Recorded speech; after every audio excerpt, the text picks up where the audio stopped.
Meus queridos, meus prezados, boa noite.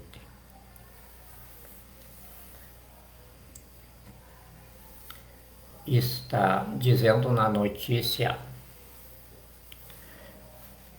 da bandidagem no poder que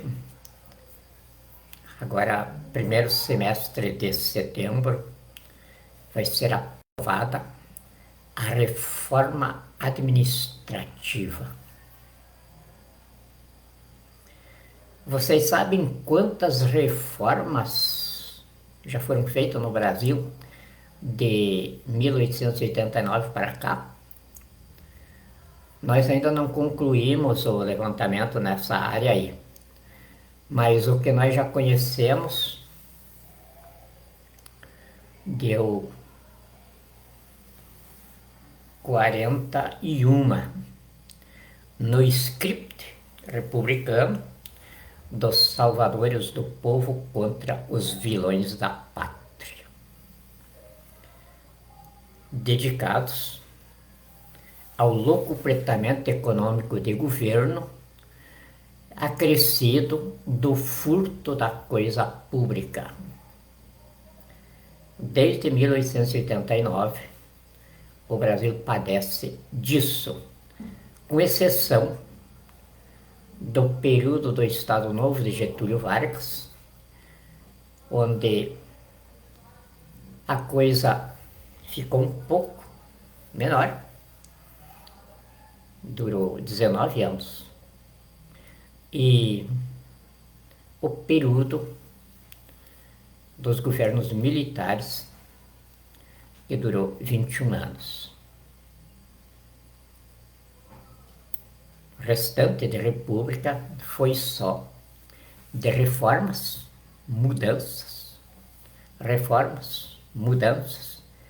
e reproclamações da república. República nova, república disso, república daquilo, e as mudanças e as reformas. Eu não sei como é que essa geração de políticos não leem, não se interam da história política do país, não têm vergonha, são relaxados. Pior do que demônios. Demônios ainda tem uma certa ética, os nossos políticos não têm. Sem vergonhas, que não tem definição na língua portuguesa e nem na inteligência humana universal. Vamos dizer, revolta até a gente dizer são sem vergonhas, safados, cretinos, vagabundos. Estão vendo aí o que o DEM fez com o chileno, o Maia? Expulsaram ele do partido. Com certeza agora ele vai voltar para o Chile. É claro que não vai. Simplesmente vai entrar numa outra gangue aí, porque não existe partido político no Brasil, existem gangues. Isso aí foi o ministro Gilmar Mendes que disse. E de fato não.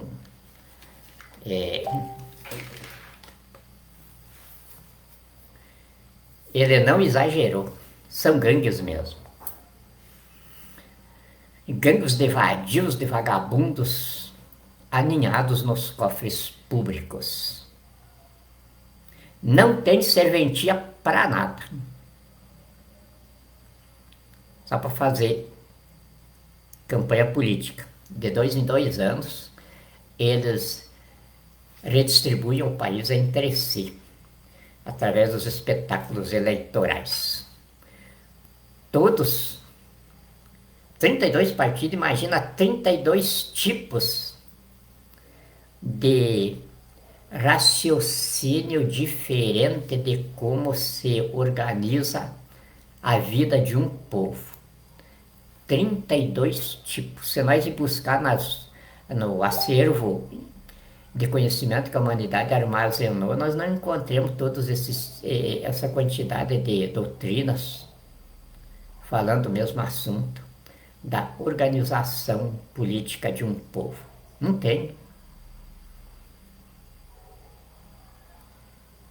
Mas no Brasil nós temos 32 anos. Geralmente chama de gangues políticas, gangues partidários. Eles transformaram o pluripartidarismo, ou seja, o pluralismo político, não é pluripartidarismo, o pluralismo político que o artigo 1º, inciso 5º da Constituição institui. Agora, pluralismo político não se confunde com cleptocracia. Cleptocracia é isso que está aí. Um sistema de todos roubarem a todos. Transformaram, então, o Brasil num sindicato de ladrões. Isso também foi o ministro Gilmar Mendes que definiu. E, é claro, o país tinha de virar nisso que virou. Uma bandidagem, aninhado no Estado, e o povo massacrado no trabalho de sobrevivência, onde não lhe sobra nada. Porque tudo que ele lucraria para sobreviver, ele tem de entregar para a bandidagem no poder através da extorsão tributária. Nós não temos um sistema tributário no Brasil, nós temos extorsão tributária. O crime organizado no governo de genocídio da nação. Um genocídio consentido por ela. Porque senão ela não estava tanto tempo sofrendo ele. Não passa um dia que eu não receba pelo menos 5 telefonemas de pessoas chorando no outro lado da linha, me pedindo socorro. E nem precisavam fazer isso. Eu conheço a fundo o sofrimento da minha nação. Porque eu sinto ele também na minha pele.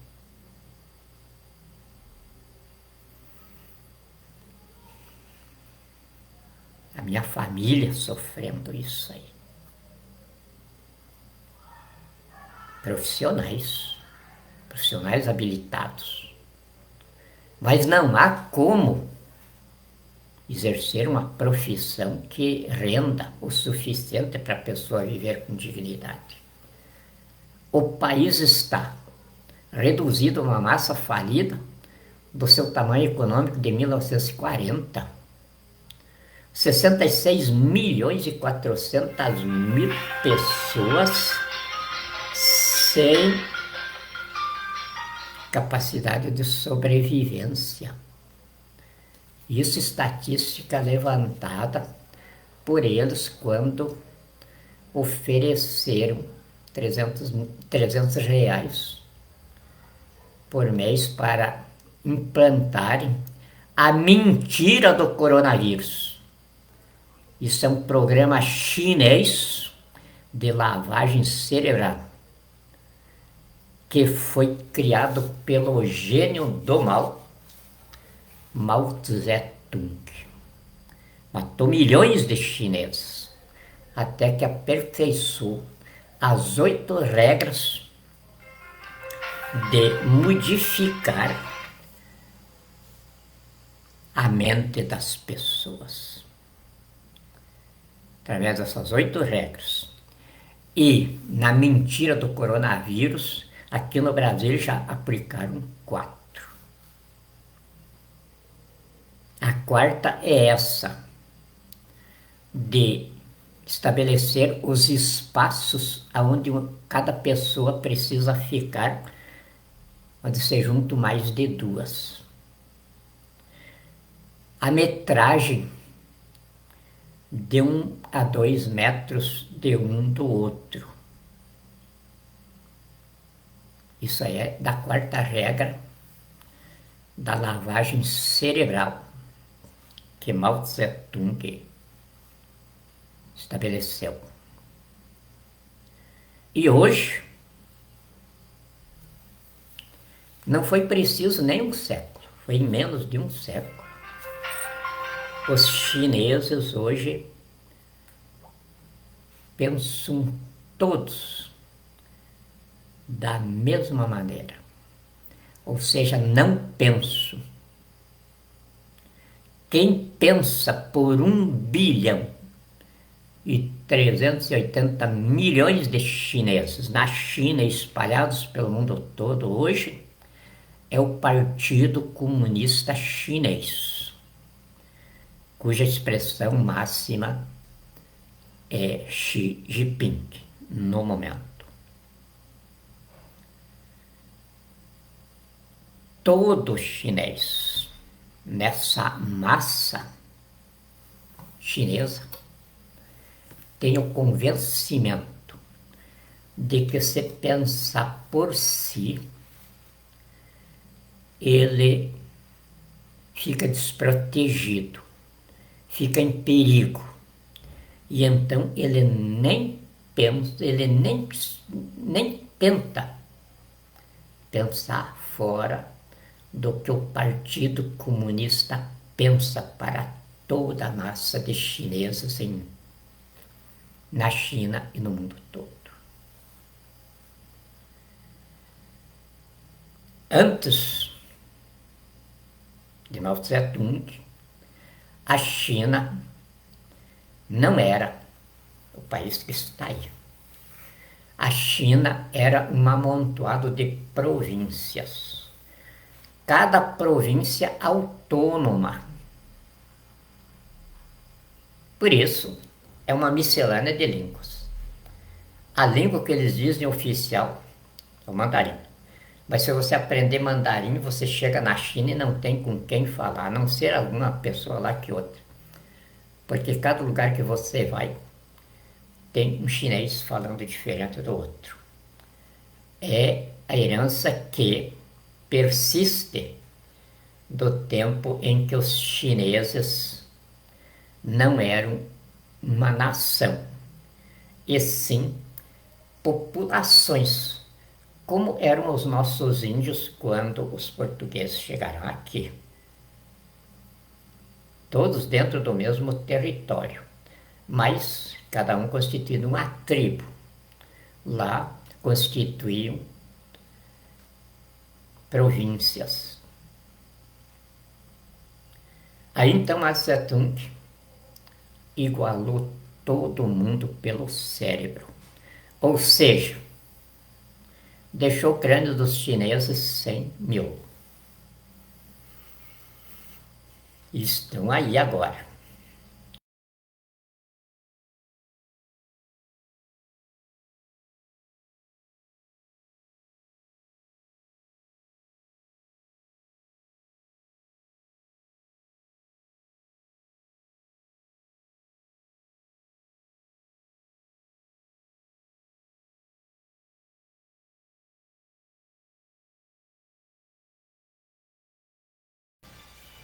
Eles são muito mais inteligentes que os terráqueos.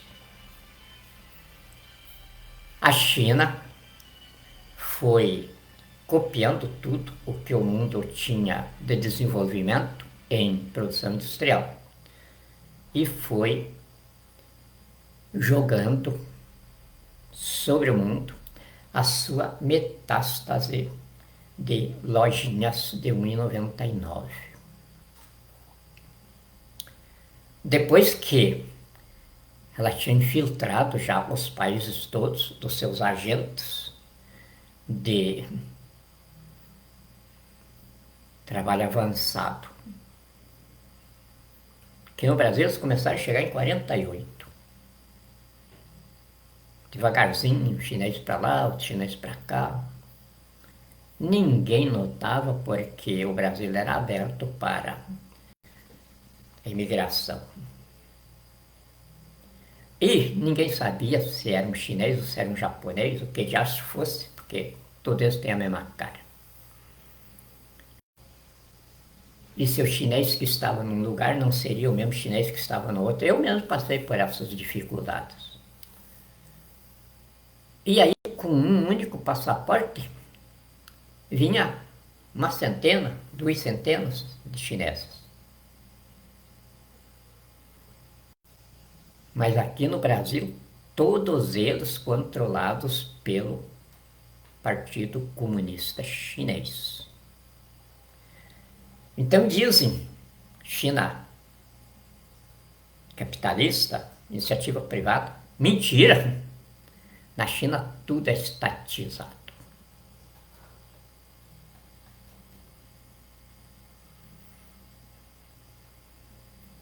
Grandes nomes iludindo o mundo como bilionários da China. Mentira. É só ir na China para ver a pobreza.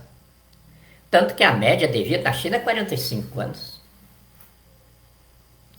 Só que você vai tirar o chinês dessa escravidão,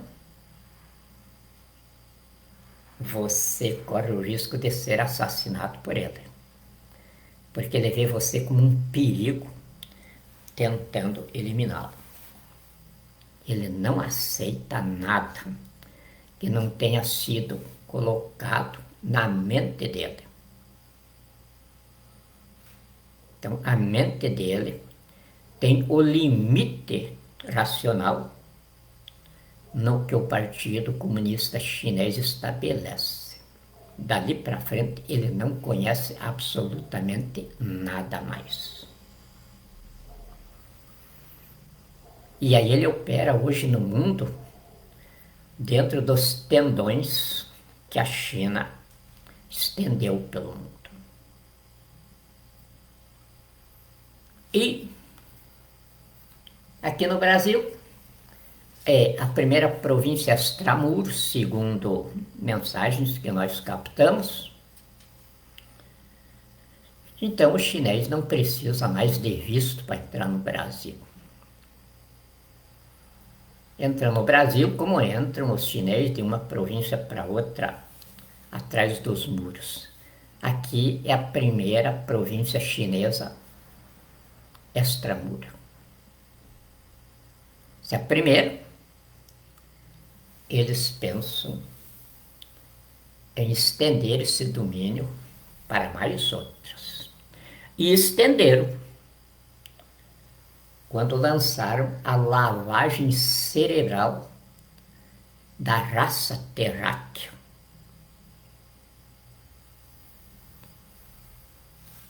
A unificação da capacidade intelectual da espécie humana. E ninguém tira isso da cabeça. Aqui no Brasil estão na quarta regra de Mao Tse-tung. E já ninguém tira da cabeça da massa brasileira que a vacina que estão colocando aí é a vida das pessoas. Se não se vacinar, os próprios fabricantes da vacina e os agentes chineses aqui, que não são chineses, são brasileiros, 2 agentes extremamente avançados. O primeiro, Jair Messias Bolsonaro, que realizou com Xi Jinping a fusão do Brasil e China na Pátria Grande como projeto de poder do PT de comunizar o Brasil em 22 anos estabelecia. E por decretos e leis inconstitucionais implantou a doença terrível do coronavírus. Ontem eu notifiquei o Conselho Federal de Medicina para me esclarecer o assunto. E na notificação estou sendo bem claro. Ou esclarece, ou vão enfrentar uma acusação bem séria nos tribunais próprios dos direitos humanos. Porque a legislação internacional nessa área é fabulosa. Nenhum bom advogado tem dificuldade no manuseio dela nos foros internacionais. E quem vai comandar isso aí é o velhinho aqui, que, encarnando as Forças Armadas, ajudou a escrever a Constituição do Brasil, que é usada nas melhores universidades do mundo como livro didático em cursos de doutorados em Direito. Então, o velhinho aqui não é de matar com a unha, numa defesa ou numa acusação forense. Claro que o comando atrás será da Magistratura de Estado do Brasil, mas a equipe avançada é da Advocacia Geral da União e da Procuradoria Geral da República. Temos grandes profissionais aí. E essa situação vai ser esclarecida. O ato em que eu fiz a denúncia já resultou juridicamente, constitucionalmente, legitimamente e necessariamente formalizado. Cumpriu todos os requisitos, condições e pressupostos de legalidade, legitimidade, intelectualidade, ciência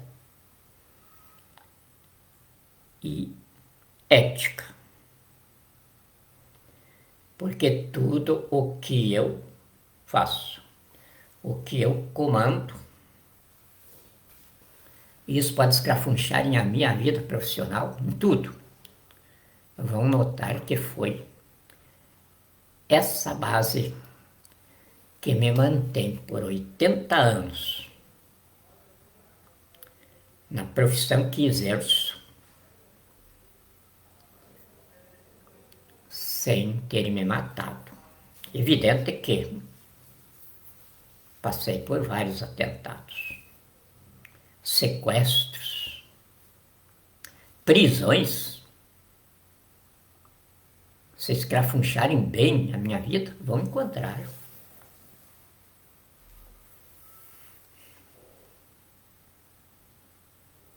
Porque isso tudo faz parte do desempenho em uma guerra de inteligência. E quando eu saí para o campo de batalha, eu saí preparado para tudo isso. Porque guerra de inteligência, nós somos pela preservação da vida. Então nós não usamos nem armas. Na época não tinha computador, nós usávamos caneta. E aquela maquininha de escrever. Depois veio o fax, era aquela novidade. E assim destruímos Cortina de Ferro, Guerra Fria, União Soviética,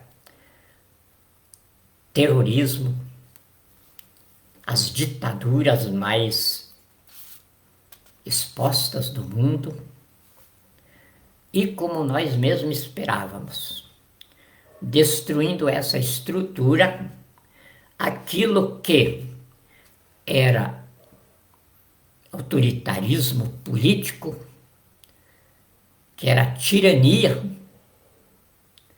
se organizaria em crime transnacional. E aí teria de ter uma sede E nós sabíamos que essa sede extrapolava em necessidade de estatura e estrutura do que Cuba podia oferecer. Então, só podia ser o Brasil. Então, nós não estamos lidando com coisas desconhecidas. Nós estamos varrendo agora da Terra, deste planetinha azul bebê da Via Láctea, o último reduto do reino do diabo na Terra, que estava sediado justamente aqui no Brasil, que é a terra da promissão. Deus com ela reservada para ser a mega potência do mundo, que era necessário, como estamos vendo agora, para a salvação da humanidade. Ou seja, o plano da salvação que Moisés lançou no constitucionalismo. Plano da salvação que, por ser tão amplo, profundo, o próprio Deus o empreendeu, se fazendo verdadeiro homem no ventre de uma mulher. E como verdadeiro Deus, então, ele encerrou a primeira etapa com a sua crucificação, dizendo: eu vou voltar. E para que as testemunhas desse seu compromisso não tivessem dúvida em afirmar isso para as gerações futuras, porque Deus não tem tempo. Para Ele tudo é o agora, mas nós temos tempo. E então Ele sabia que o agora dele para nós poderia se estender ou significar gerações e gerações. E então veio o anjo e disse para as testemunhas que viam a volta dele para o absoluto: o que estáis a olhar para o céu?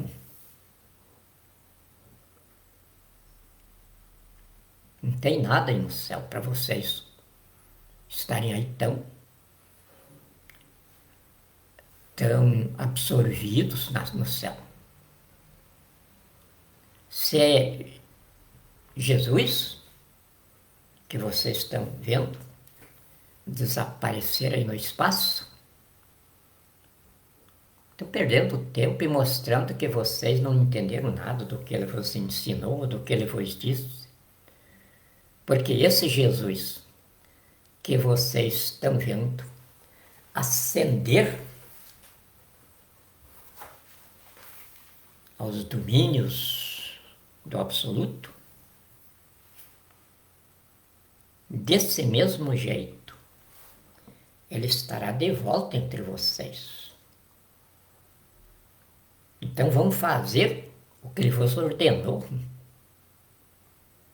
Se vocês não entendem nada, mas pelo menos saiam pelo mundo contar isso. E então, aquele grupinho de pessoas fez isso, saiu pelo mundo a contar. Mas, limitados, não se espalharam no mundo, mas se agruparam em Jerusalém. Você tem notícia de que Felipe se apartou. E hoje se tem vestígio de comunidades que ele formou no Japão. Imagine por onde ele andou, como caminhou. mas os outros ficaram ali, malhando em ferro frio. E então Jesus, mostrando que ele está lá no absoluto e está aqui, requisitou Paulo de Tarso, um intelectual, advogado, judeu com cidadania romana. E Paulo de Tarso então foi quem rebentou os paradigmas, destruiu dogmas, acabou com todas as tranqueiras ideológicas e estendeu a escola da verdade, do caminho e da vida para o mundo, até onde o diabo, que era o dono da situação, lhe permitiu andar. Então, na escola da conciliação trazida por Jesus, depois dele, a ciência que diagnostica a vida civilizada pela inteligência afirma que é o apóstolo Paulo, com respeito à unidade na fé dos demais. Mas se o cristianismo chegou a nós com aquele vigor que Jesus ofereceu, foi Paulo de Tarso que o semeou no mundo. As 7 igrejas que iniciou essa expansão de Jesus foi Paulo que fundou. E aí está mostrando para nós então que Deus não precisa de multidões. Com alguns, ele muda o mundo. Nossos pseudos políticos, cambada de cachorros sem vergonhas, desde 1889 estão proclamando a República, fazendo mudanças, fazendo reformas, e o que produzem mesmo de civilização são tragédias que estão se repetindo. Primeiro se repetiam entre 20 e 25 anos. Agora se repetem entre 5 e 8 anos. E aí estão, só de 2003 para cá, com mais, está chegando a 13 milhões. Mas nós não temos condição agora de atualizar a nossa estatística como nós vínhamos tendo antes. Então está chegando a 13 milhões já de pessoas que eles mataram. Mataram pela doença, a fome, o vício, o desemprego, o estresse, a depressão e a ausência de segurança pública, segurança econômica, segurança nacional, segurança moral, que é a principal segurança numa sociedade humana civilizada. Não havendo a segurança social, a humanidade desaparece no podridão da civilização que está aí.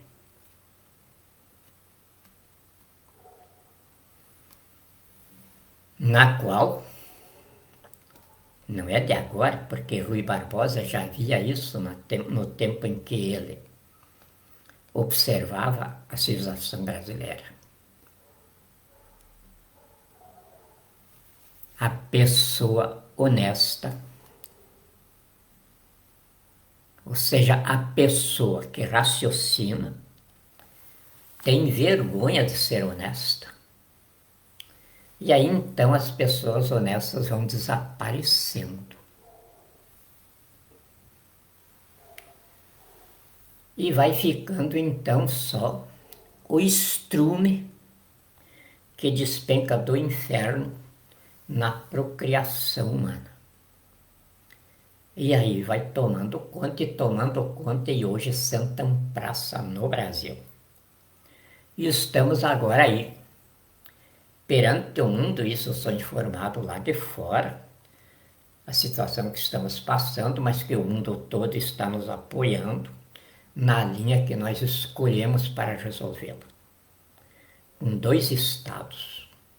O Estado Democrático de Direito instituído pela Constituição, recuperado pelo povo no dia 29 de dezembro de 2017, sob o meu encargo de reimplantação.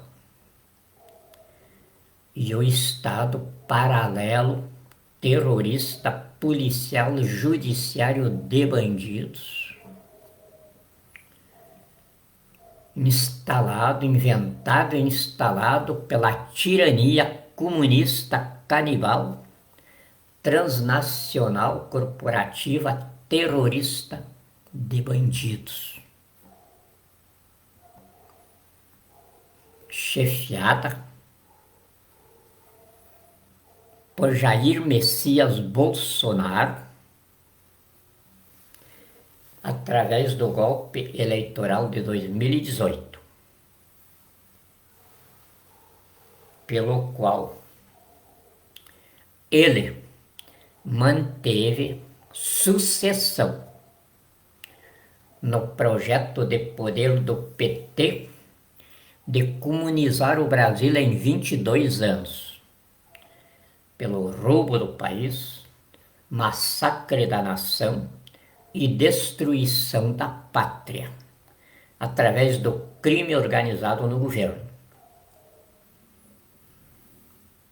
operado por gangues políticas e gerido por corporações terroristas, com a Constituição transformada, ou seja, substituída por bandidos escondidos atrás de mandatos, inventando leis para bandidos escondidos atrás da toga manter o terrorismo de conchavos, cambalachos, propinas e subornos como sistema de poder, e a corrupção e o roubo partilhado como forma de governo.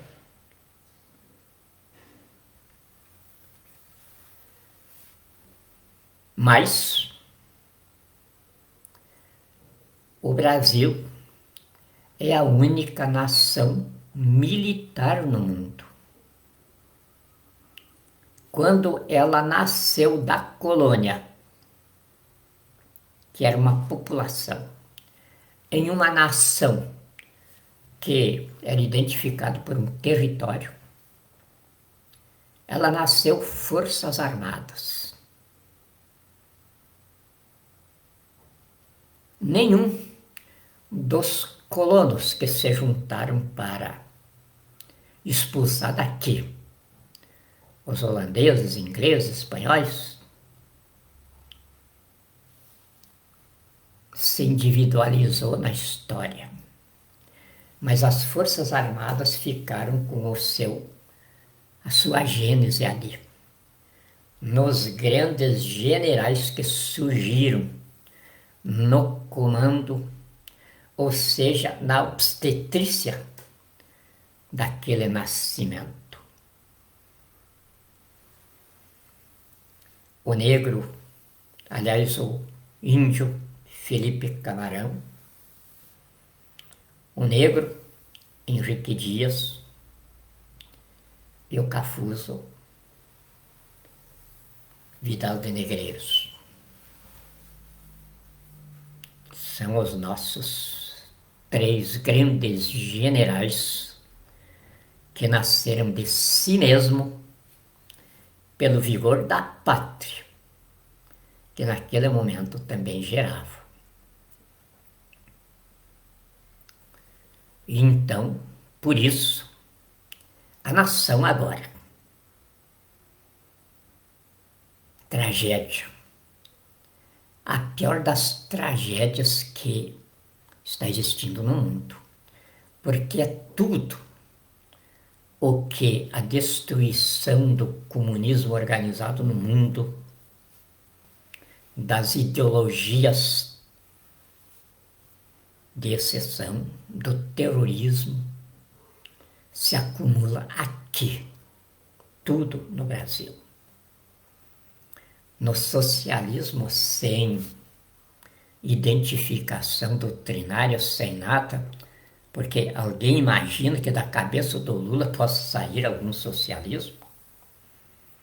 Banditismo de toda espécie, roubo de tudo jeito saiu. Da cabeça de Dilma, Dilma Rousseff, ou aí de Jair Messias Bolsonaro, o que está saindo? A fusão do Brasil com a China.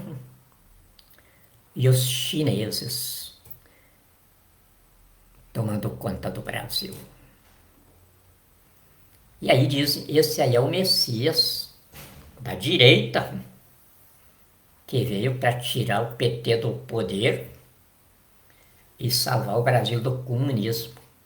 Esse vagabundo cretino sem vergonha não sabe nem por onde a galinha mija. Aliás, desculpem, isso ele sabe. Porque eu tenho aqui a resposta, a explicação que ele deu da juventude dele, explicando por que ele casou 3 vezes, porque é muito fogoso sexualmente. E ele diz que isso vinha desde menino. Então, ele diz que não era só ele, mas os meninos dos seus vizinhos, da sua turma, ao invés de serem milicianos, eles eram estrupadores de galinhas, e que aqueles mais espertos estupravam a bezerrinha, a eguinha. Eu tenho aí, vocês querem botar, querem que eu bote aqui, eu boto. Como ele não tem nenhuma consideração pela mulher como um ser humano. Ele considera a mulher como um mero vaso de descarga espermática dos cafajestes.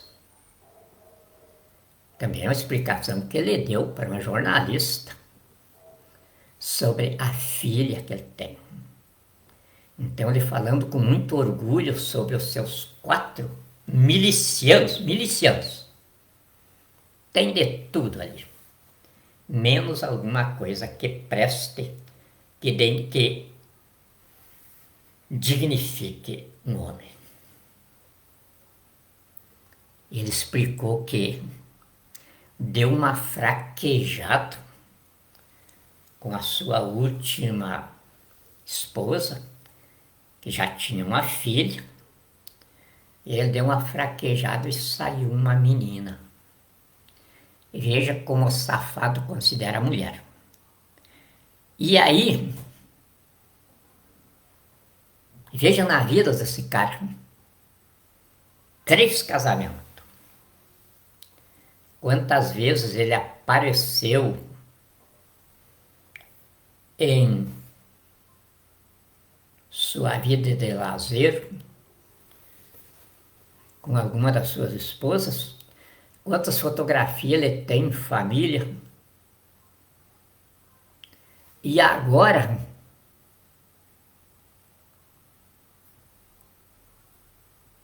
ele aparece com a sua esposa nas motocicletas dele aí, nas lives,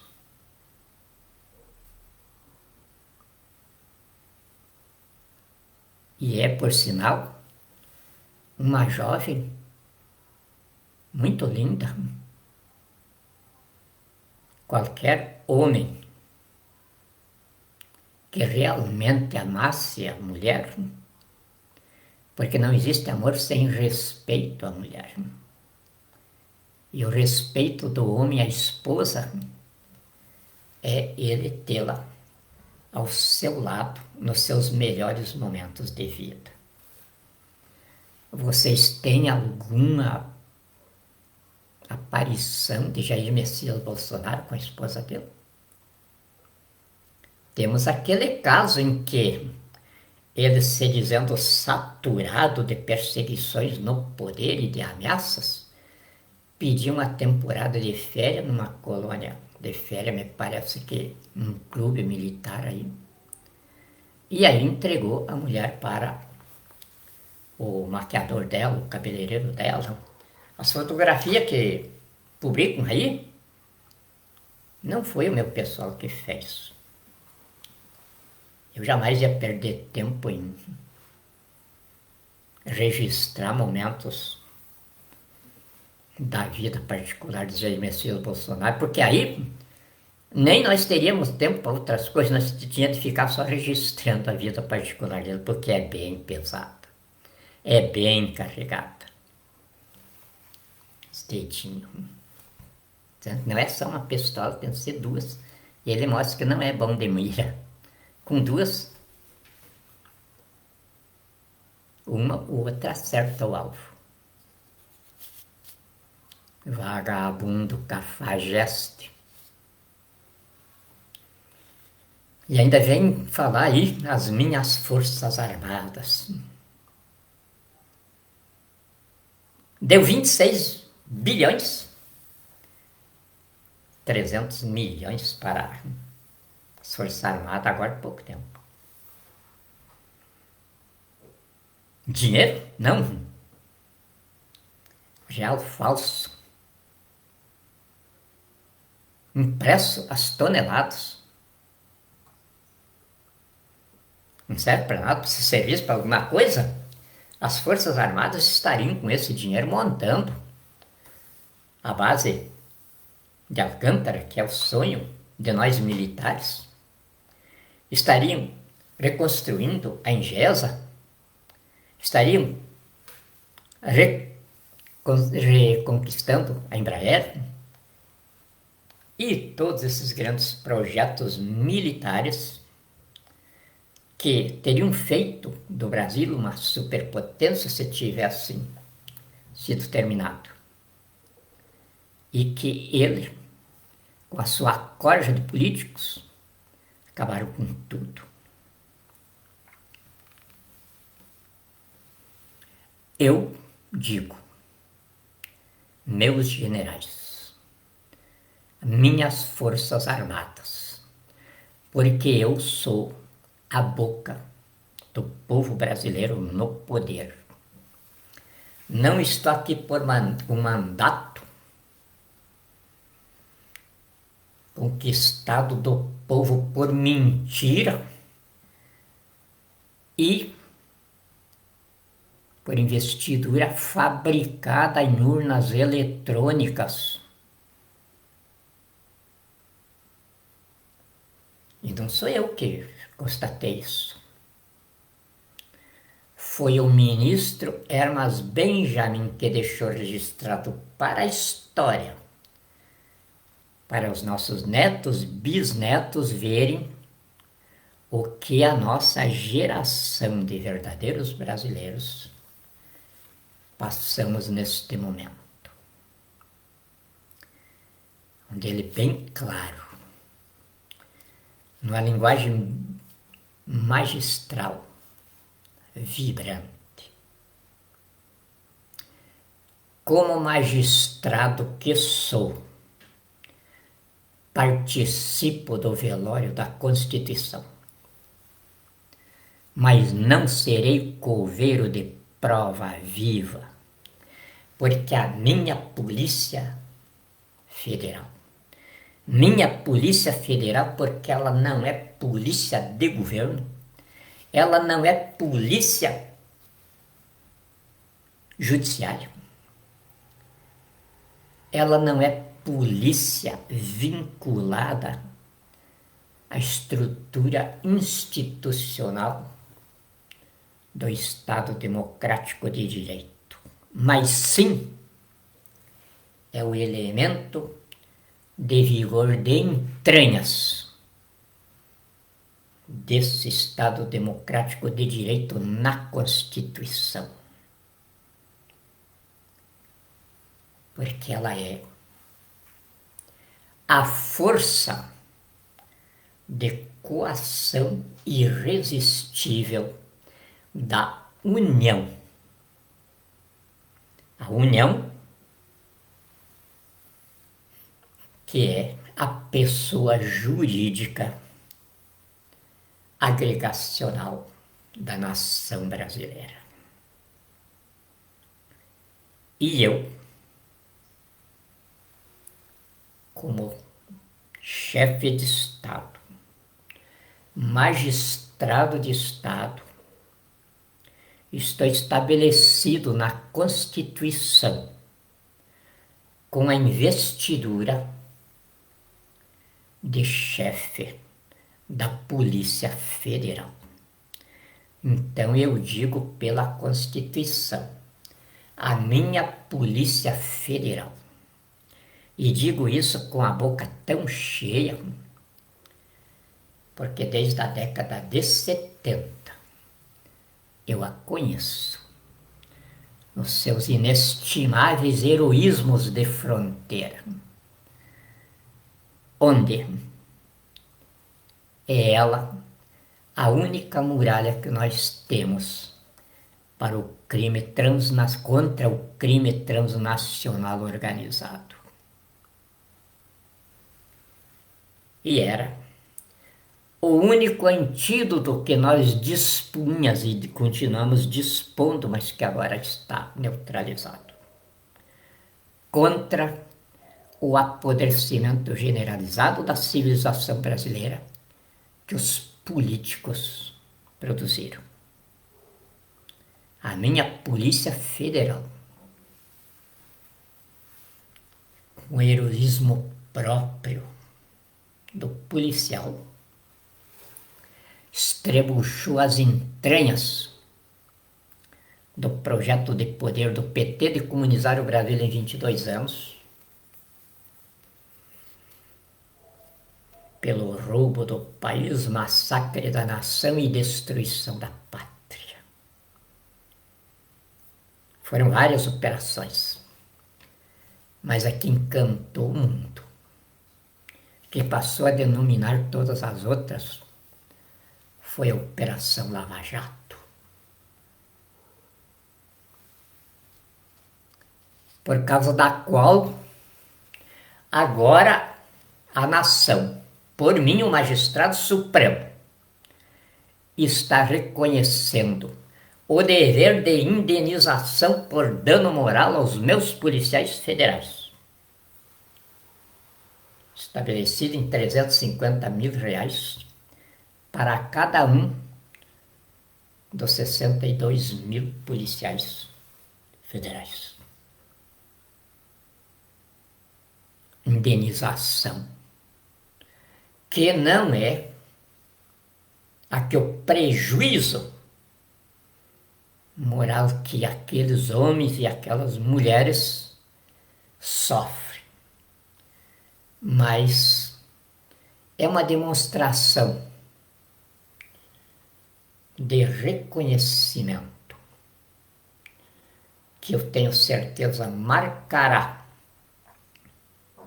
a hombridade, a honradez e o caráter da nação brasileira para com as suas corporações institucionais. Meus policiais hoje estão envergonhados, recolhidos a inutilidade que a bandidagem do poder aí os confina, mas esperançosos que a situação mude imediato. E já mudou.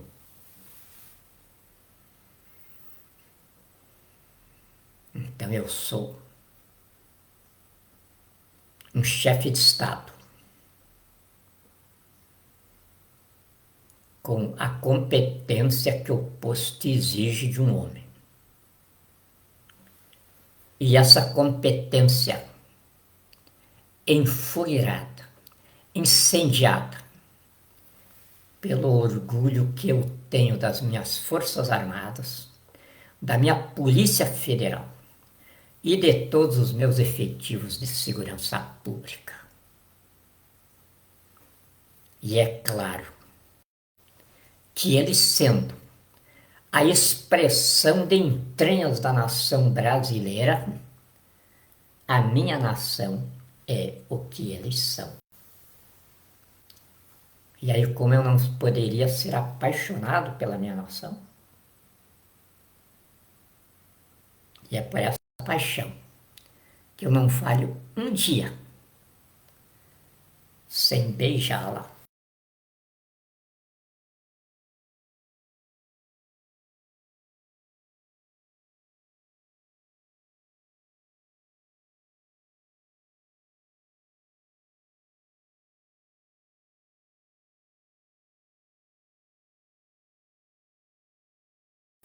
Cheio de orgulho e de realização, por vocês me considerarem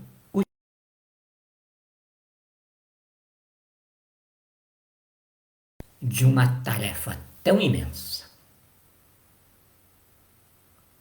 que eu só dou conta porque vocês formam o meu corpo físico de ação.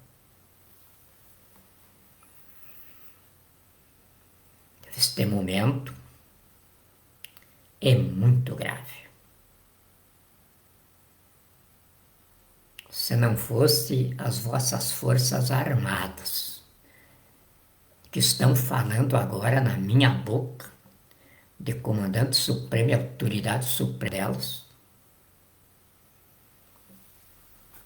talvez o mundo já estivesse se acabando numa hecatombe nuclear. Porque a guerra civil, que o projeto de poder do PT de comunizar o Brasil em 22 anos tinha construído no Brasil, não deixava outra alternativa. Tanto que o meu general, grande estadista, Paulo Chagas, dizia repetidamente, mostrando o desespero íntimo das Forças Armadas: estamos no limiar de uma guerra civil, que nós sabemos como começa e quando começa, mas não sabemos como terminará e de que forma resultará a nossa pátria, se ela ainda restar como pátria. Passamos por isso. O compromisso que eu assinei às Forças Armadas nesse momento crucial de ser morto e não preso se conduzisse a nação a erro pelo caminho da lei, do direito e do bom senso, se realizou. Não porque eu seja um gênio, mas porque reconheci o chamado de Deus. Porque eu já havia aprendido que Deus assiste o homem pelo próprio homem. Então eu nunca pensei em encontrar Deus por aí. Mas eu tinha certeza que de repente eu encontrasse um homem pelo qual ele estava me assistindo e assistindo a minha nação inteira. Nunca, mas com absoluta sinceridade, nunca me passou pela cabeça que esse homem pudesse ser eu.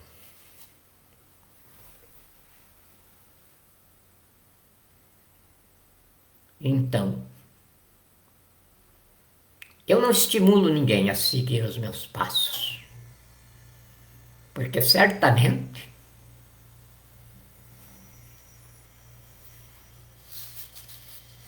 esses passos conduzirão ao alvo, que só pode ser o mesmo no qual eu me confundo. E ele não traz nenhuma glória terrena.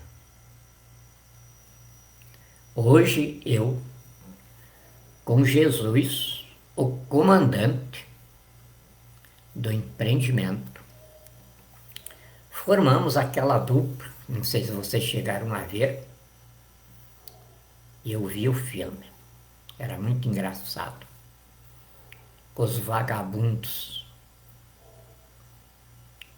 Era uma dupla. Igual eu e Jesus. Sem eira nem beira.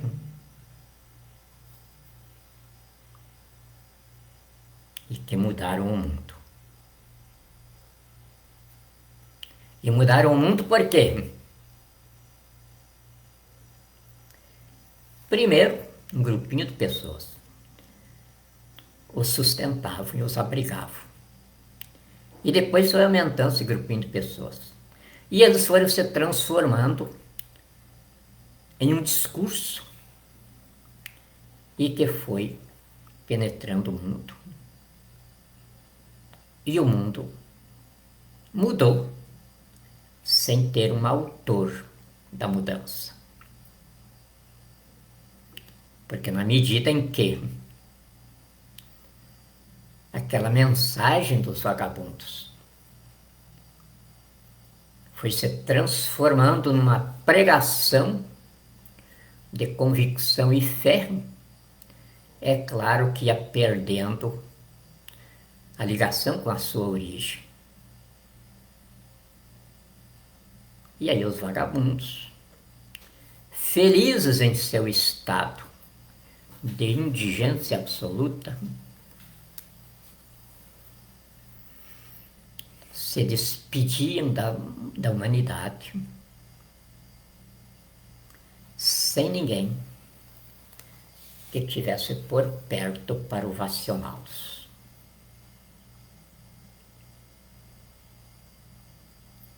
E até não haveria espaço pela quantidade de anjos que vieram para recebê-los. Assim são os empreendimentos de Deus, e que hoje estão em cargo de cada um de nós brasileirinhos. Eu posso ser a vossa voz, mas vocês estão no mesmo barco.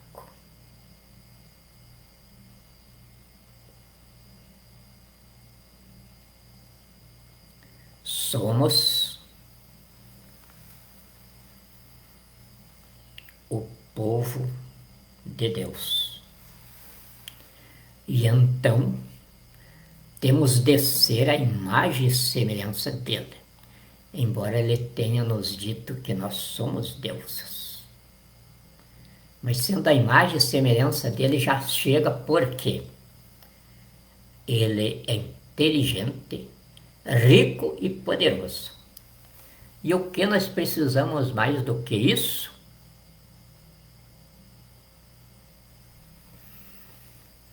Se nós não formos a imagem dele, de riqueza, inteligência e poder, então nós somos a imagem do diabo. De burrice, ignorância, covardia, doença, miséria, e esse Brasil que os políticos preservam aí.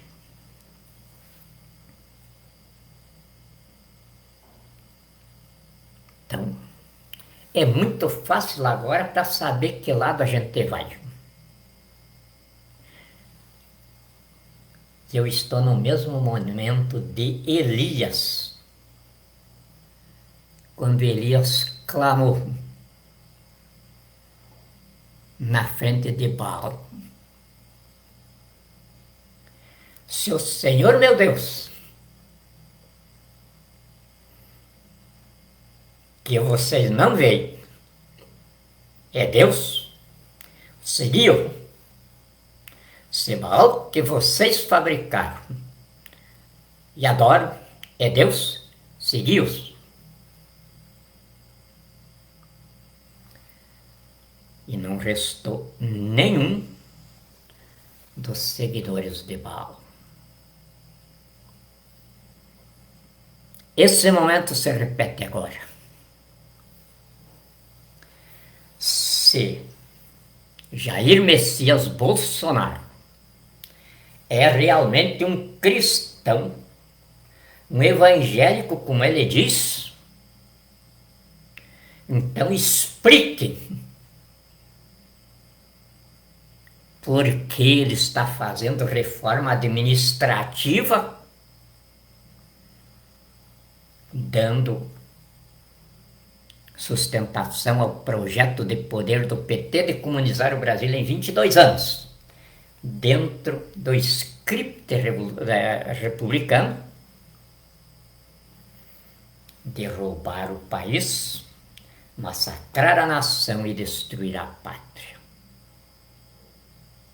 Explique Jair Messias Bolsonaro não mencionar nunca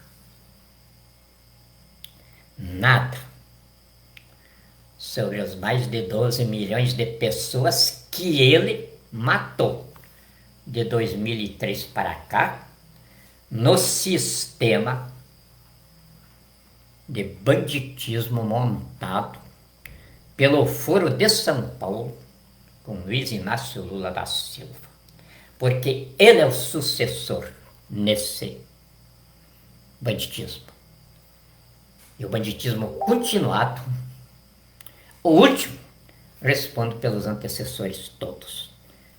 Essa é a regra de direito penal. Explique o seu Jair Messias Bolsonaro, evangélico, essa mortandade. Explique Jair Messias Bolsonaro, evangélico,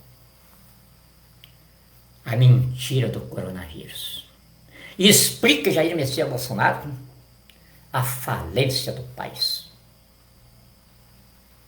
Explique Jair Messias Bolsonaro que benefício traz para os milhões de pessoas que estão jogados ao extermínio pelo terrorismo da miséria que ele sustenta. A sua motociata, que custou mais de R$1 milhão.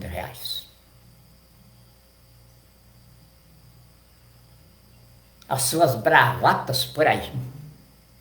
E que benefício traz para quem quer que seja o seu enorme gasto com propaganda de si próprio.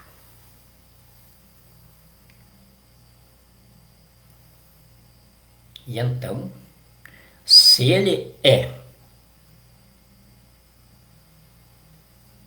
o Messias de Jesus, então eu sou um agente do inferno. Eu estou com o diabo. E aí a primeira vez,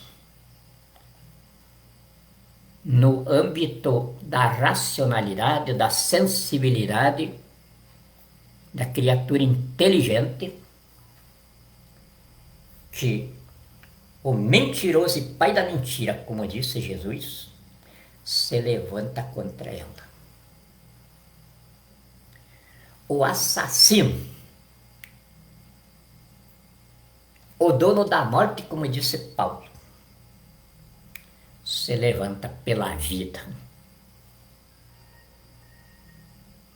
O dono dos infortúnios, das dores e da desgraça humana, se levanta pela felicidade da humanidade.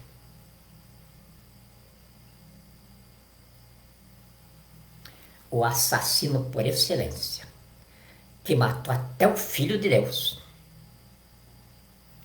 está de pé contra os assassinos de mais de 12 milhões de brasileiros que eles exterminaram para roubar o país e destruir a pátria, na qual eles próprios nasceram. Se Jesus é isso, então eu sou o diabo, que é isso que eu estou fazendo. Então está muito fácil de vocês escolherem o lado, minha nação.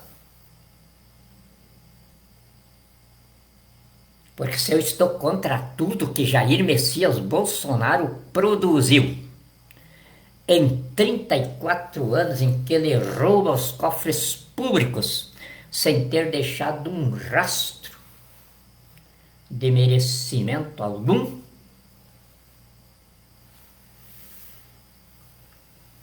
então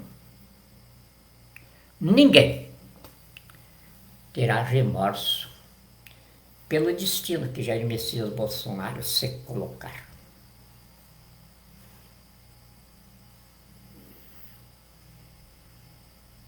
Deus faz as coisas muito racionalmente, porque o maior empenho dele é recuperar a nossa capacidade racional, recuperar a nossa sensibilidade, a nossa inteligência. E então, 521 anos de história do povo brasileiro está agora, neste momento, entre eu, Célio Evangelista Ferreira do Nascimento, afirmando, não em verborragia, mas no empreendimento que eu sustento desde 1969, conduzindo o povo brasileiro ao seu destino de megapotência do mundo, e Jair Messias Bolsonaro, que começa logo à frente, com 34 anos no lado oposto. Está fácil de escolher. Por conseguinte, vocês não têm desculpa. Quem quiser ficar indefensável foi por escolha de culpa que não lhe deixou sensibilidade,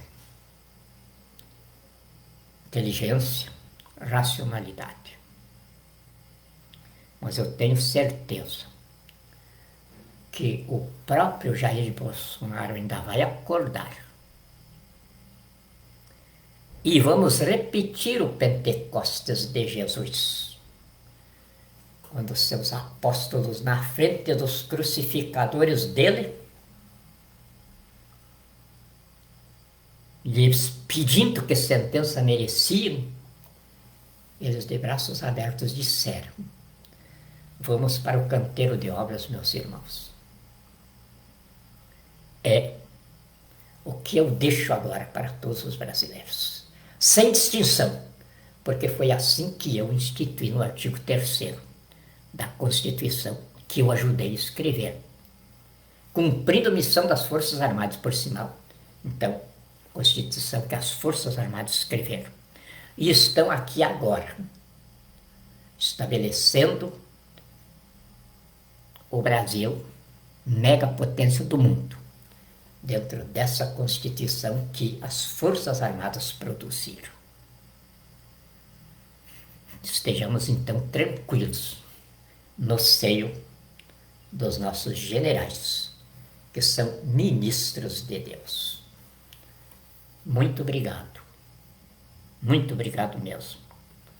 Deus nos abençoe e nos guarde.